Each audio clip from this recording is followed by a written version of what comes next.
Howdy, hot shots. Dividend Daddy here, your favorite not a financial advisor with not financial advice. I'm here to tell you how you can make an income safer than Ulti, or bigger than Ulti, or with more downside protection than Ulti, all on your own by skipping the middleman. I got my little flowery notebook here, and we're going to dig into a couple examples that I have for you that I'm not recommending, but you could trade on Monday if you wanted to. I saw people saying that there's an article out on Yahoo Finance, I got to find it, that is estimating that Ulti will be over $7 by the end of the year. Well, if they cut the rates, if we have a good market, I guess it's possible. We saw it go up 2.67% on Friday. If we did that a few more times, it starts building up. But of course, articles on Yahoo Finance aren't the gospel. Past performance is not indicative of future results, all that good stuff, okay? Do I expect it to be above $7 by the end of the year? No, I don't. I don't think it's going to make it to $7 by the end of the year, but I don't know the future. All I would hope for at this point is that we get to about $6, maybe a little bit above, and just sit right there. I've already told you multiple times that I'm perfectly happy with no capital appreciation because all of my income is going to be in the form of distributions and buying more shares and getting more distributions. So I don't really care if it goes up to $7. Obviously, if it does, I'm going to be happy because I made $1 on every one of my shares and I'm still getting those fatty distributions. So I got nothing to complain about on that front. But I would be perfectly fine if it just sat there at $6. Now let's look at I've already told you before, it's a hypothetical situation. It's impossible for it to happen. But if it went to a penny, but it was still paying 10-cent distributions and it did it for the rest of my life, I'd be perfectly happy. Well, if it goes to $7, I'm assuming they would start paying bigger and bigger distributions.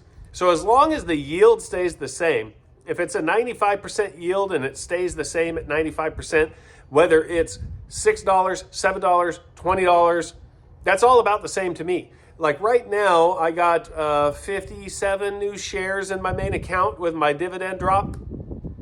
But that's still at a 95% yield when I bought it.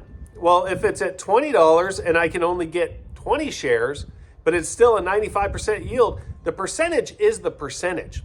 Okay, so we just don't want that percentage to drop any more than it has to. And we don't want our NAV to drop any more than it has to because obviously that's our principal balance. So if it wants to go up, I'm perfectly fine with the gains. I don't want it to go up to $20 and it's still paying 10 cents. I don't want it to go down to $1 and it's paying 2 cents. That's what I think would happen though if it went down. If it goes up, I just would like the yield to stay somewhere in that range, 85, 95%. I'd like it to rise accordingly with the price. If it's only going to be paying 10 cents, I want it to stay right where it's at so I can get more shares and more income. And I think that that's what we should look at is the percentages, right? Just like I said, you can't just look at the NAV. You have to look at total return. Well, you can't just look at the pennies per share that you're getting paid out. You have to look at the yield. It's all based on percentages. So if they wanted to, hypothetically, they wanted to reverse split it and make the stock $60 tomorrow and give us 1 share for every 10 shares that we have right now. As long as they're still paying a 95% yield, it might hurt public confidence in Ulti, but overall, we would still be getting the same size payments and reinvesting into the same yield. And that would be fine with me. Somebody made a comment down below one of the videos about market price not being dictated by who's buying and selling Ulti. Now that is true for the most part. The NAV is going to be what drives the price of Ulti. Now obviously overnight on Robinhood the other night, they were able to get market orders that pushed the price of Ulti way down. That is a very specific scenario where the market was not open. So market makers weren't there. They weren't able to redeem shares and sell off assets in order to cover the sales, within Ulti, because that is a mechanic of the ETF that when somebody puts money into Ulti, they go out and buy, they give the money to to a third party that goes out and buys shares of what they hold in the market and then packages them up, gives them to Ulti. When shares are sold, then they will go and give those shares to that third party who will sell them in the open market, and then the funds come back. So you and I traded, people said I was pumping Ulti. I can't pump Ulti. There's no way for me to pump it. I could get 1 million people out there to buy it if I wanted to, and it wouldn't matter. The price isn't going to go up because they're just going to go out and buy shares of the underlyings and package them up and sell them. They're going to create new shares. If you sell off a bunch of it, they're going to discard old shares. You and I don't believe, and somebody tell me if I'm wrong down below, I don't believe we can significantly impact the price of Ulti. Now, that being said, market orders, in my opinion, can change the price a couple cents because it can trade in discount to the NAV or it can trade in premium to the NAV. So there is a little bit of margin there, but overall, somebody selling a bunch of shares of Ulti isn't going to cause it to crash unless they're selling so much of it that by selling the underlyings in the market, they cause those stocks to crash, which then in turns brings the NAV of Ulti down. And vice versa, if we all of a sudden get an influx of $10 billion into Ulti, and they go out and create a bunch of new shares, they have to buy those shares in the open market of the underlying stocks, and it could drive those prices up, which in turn would drive the NAV of Ulti up. But just directly affecting the price of Ulti, I don't believe that we can do very much, okay? So I'm not on here trying to pump Ulti. I've told you guys multiple times, I am in the red. I'm losing a little bit of money right now. The high distribution is still interesting to me. I'm still looking for ways that I can profit off of this situation consistently, okay? When I say that I hope the price goes up, I do hope it goes up. I can't time the market. Okay, many of the great investors out there say that it is time in the market, not timing the market. Now, there are some people that have been able to time it and do really well. So I don't necessarily agree 100% with that. But for a lay person like me to sit down and time the market, if I'm lucky, I'm going to get it right 50% of the time. And I think a lot of great short-term traders out there only get it right 50% of the time. So if you think somebody's day trading and they've got the magic, all these people with commercials and everything on YouTube that are talking about how they made these millions of dollars, they're probably lying. Most of them are probably lying. Okay, maybe some of them got lucky. Maybe some of them took outsized risks and got lucky. That happens, all right? People win the lottery. That happens too. But they're not consistently getting 90% of their trades right. Okay, they might have a little bit of an edge if they get 55% of them right. They're making their profits either by luck or because they've got a good system down where they minimize their risk on their bad positions and then they make more on their good positions. Okay, so if they have a 3-to-1 risk ratio in their trading and they're right half the time, then one time they're going to make 3 times as much money as they lose on the next trade. So if they're trading with 1% of their account balance or 2% of their account balance, then over time they can aggregate as long as they trade consistently. You can't hop around to different methodology.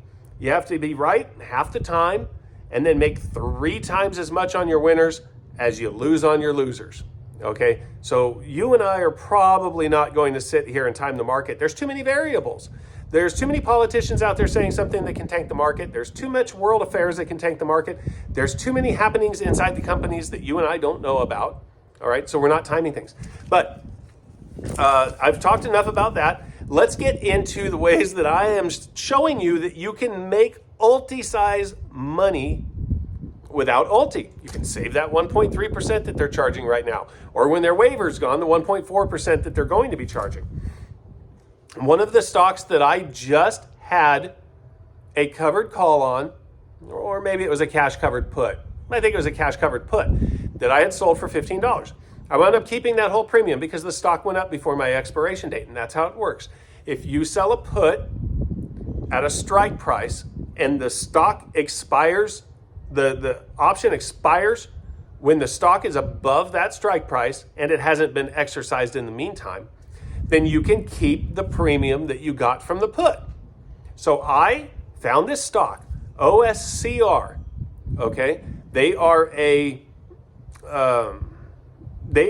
medical company. They have like apps that offer people medical advice or something like that. It's Oscar Health. I had sold a $15 put on it. It is now worth $17. So my option expired and I kept the whole premium that I got for the put. So you can do that too.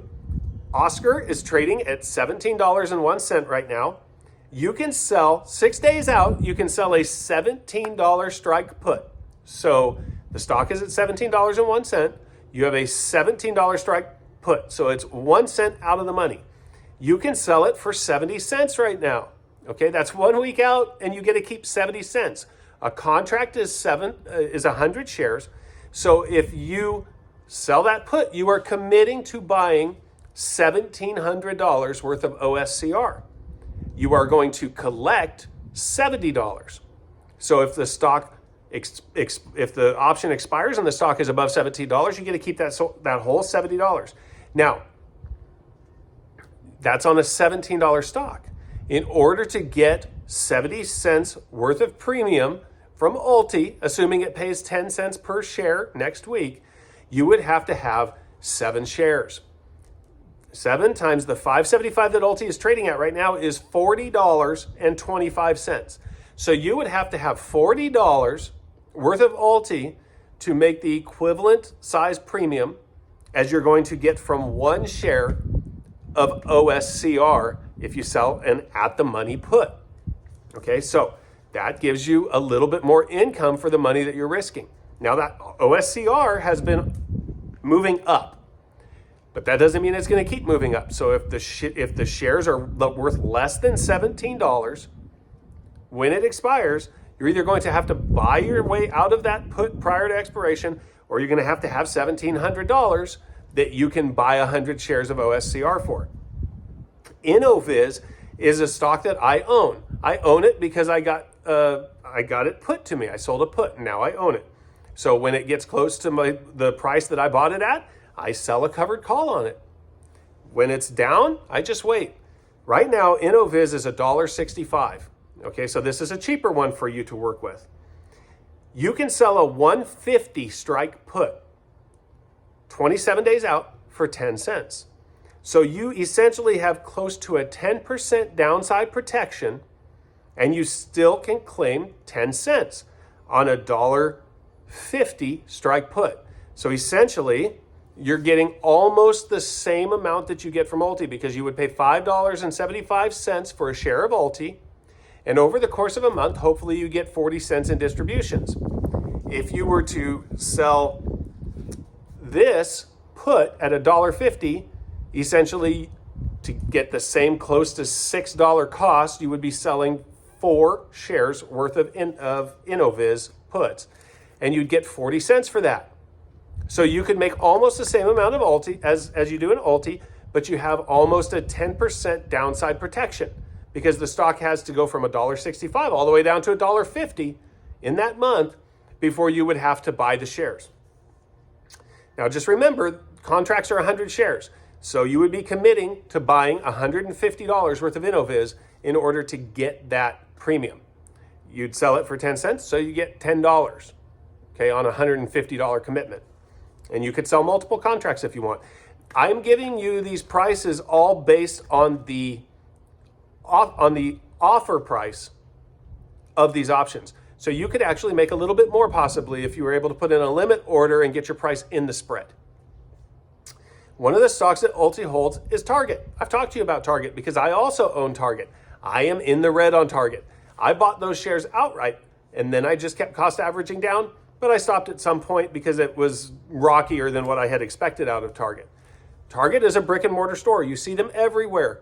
So in my opinion, it's not going to go anywhere. That doesn't mean that it won't. That's just my opinion. It could go belly up, go bankrupt overnight. It could get cut in value by half overnight. I don't know, okay? But if you think that Target's still going to be around and it's going to be a good company that grows over time, maybe you don't mind holding the shares. It even has a dividend. I don't remember what the dividend is. 4.5%, I think. Right now, Target is trading at $99.24.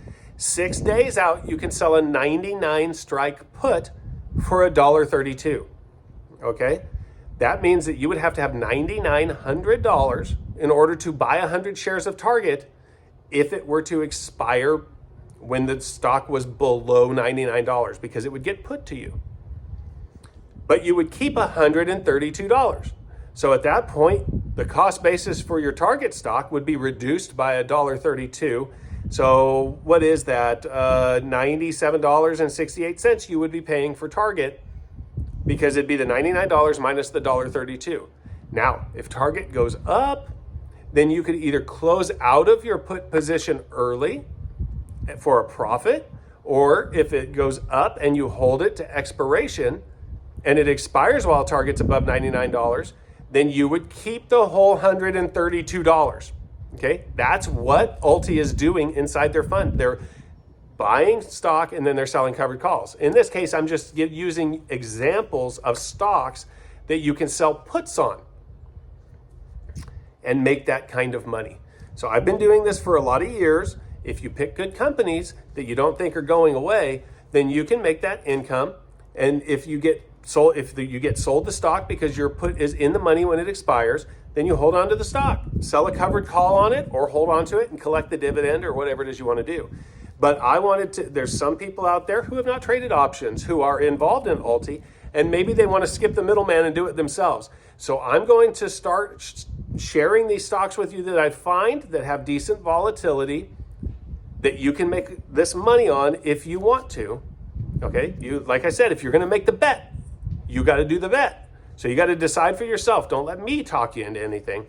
But I'm going to give you examples of things that you can do in the open market to make outsized income off of shares potentially and roll your own dividend. All right, D-Gens, I'll talk to you later.